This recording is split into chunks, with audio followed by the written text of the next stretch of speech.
Gideon Creative bringing you a really neat story today. Have you ever heard of a king named Solomon? He was a very important person a long time ago. His dad was King David, a brave and famous king you might have heard about. When King David grew old, it was time for his son Solomon to become the new king of Israel. Solomon was still very young, and being a king is a super big job. He had to take care of a whole country full of people. That's a lot of responsibility, right? It's like being in charge of all the snacks for everyone, forever. Solomon knew that being a good king would be hard. He wanted to do the very best he could for all his people. He thought a lot about what he needed to be a great leader. It wasn't just about having a shiny crown or a big, comfy throne. It was about making sure everyone was safe, happy, and treated fairly. It was a huge task, and he felt like he needed some help. He wanted to make sure he made good choices, the kind of choices that would help everyone in his kingdom. It's like when you have to decide whether to share your toys. You want to make the right choice. One night, something amazing happened to Solomon. While he was sleeping, he had a very special dream. In this dream, God came to talk to him. Imagine that. God spoke to Solomon and said something incredible. He said, "Solomon, you can ask for anything you want, and I will give it to you."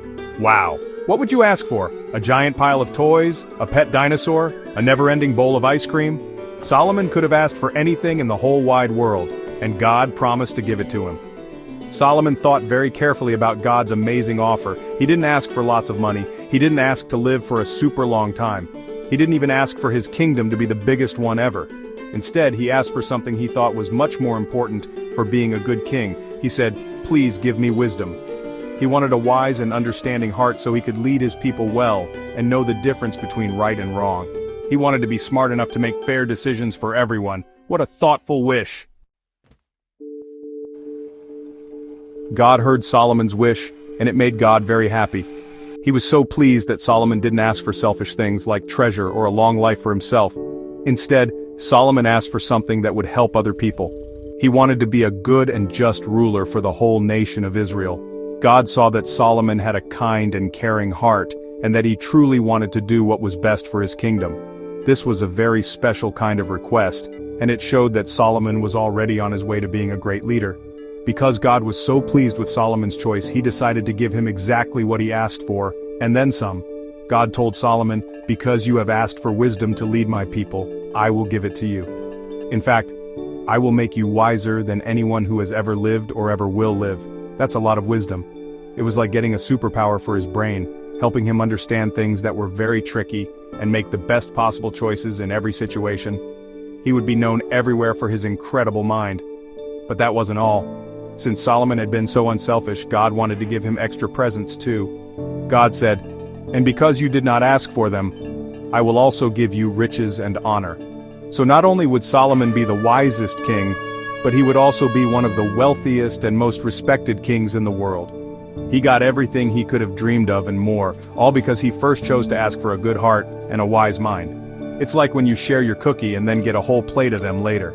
So, Solomon woke up from his dream, and he knew something had changed. He felt different. He had the amazing gift of wisdom from God. He was ready to be the king his people needed. He would use this gift to build a great temple, to make fair laws, and to solve problems that no one else could figure out. People from all over the world would soon hear about the incredible wisdom of King Solomon, and travel great distances just to hear him speak and ask for his advice. His big job didn't seem so scary anymore. One day, Solomon's new wisdom was put to a big test. Two women came to his court, and they were both very upset. They were crying and shouting, and they had a tiny baby with them. They both came before the king for help. One woman started to speak, explaining their problem. She said, "Oh, King Solomon, this woman and I live in the same house. I had a baby, and then a few days later she had a baby too. We were all alone in the house together with our newborns." The first woman continued her sad story. She explained that during the night the other woman's baby had died. But then, something terrible happened. She claimed, "While I was asleep, she got up and took my baby from my side and put her dead baby next to me. When I woke up in the morning to feed my son, I saw he was gone and this dead baby was there. But when I looked closely, I knew it wasn't my son." It was a very confusing and sad situation for everyone to hear about.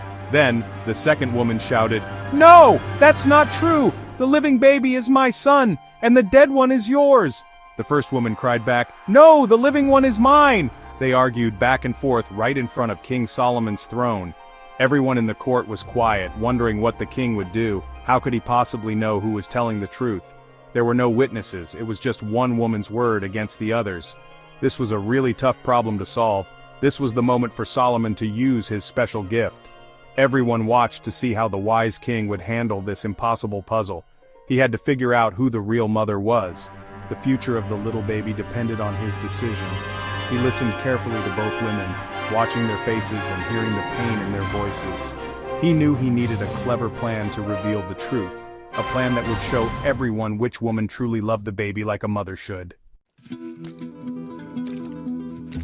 King Solomon thought for a moment, and then he spoke with a calm and serious voice.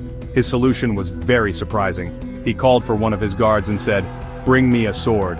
Everyone in the room gasped. A sword? Why would the king need a sword to solve this problem?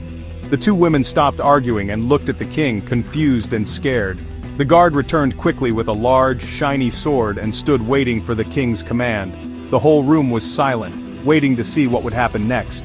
Then, Solomon gave a shocking order. He looked at the guard and said, "Since both women claim the baby, there is only one fair thing to do.